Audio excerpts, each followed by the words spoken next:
Primo Bacio has been absolutely foot perfect since York. She looks great, been moving well. Heads to the Coronation next week on Friday. She'll do her last piece of work on Saturday, and very, very happy with her.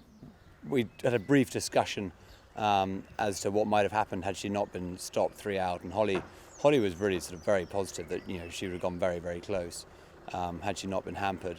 So David and I were like, well, if she had won, we probably would supplement her for the Guineas. But then we just decided that it was only a 13-day break, and that the best thing we could do was just be patient. And that patience really paid off. I think she went to York in great shape, and the result says it all, I think.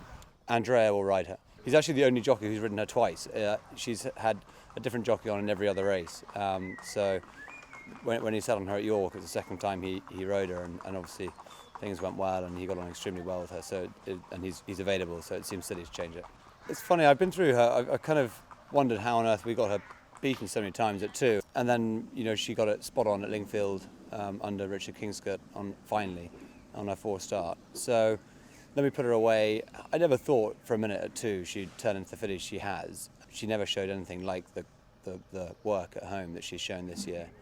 But she really was working the house down in the spring, hence we threw her in the deep end of the Fred Darling when she only had a mark of 77. So we could easily have gone through the gears, so to speak, and gone down the handicap route.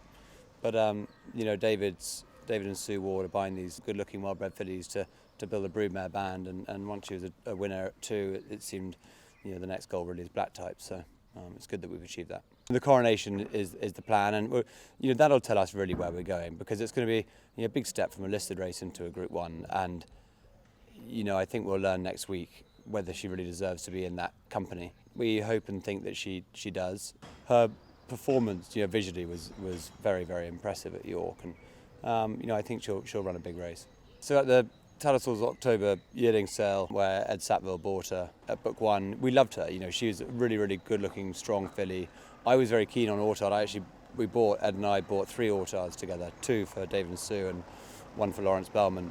And they were just very good moving horses, and I thought as a first season sire he'd be one to take a punt on. She was really good looking. I remember she was broken in at the pre-trainers down the road at Brian O'Rourke's, and Ed and I and David went to see her a few weeks into the breaking process, and we were quite disappointed with her actually. She kind of was going through that strange phase that someone wants to go through of changing shape, and she just looked a bit sort of dumpy, but she then came back very quickly to the very the good looks that she had as a yearling.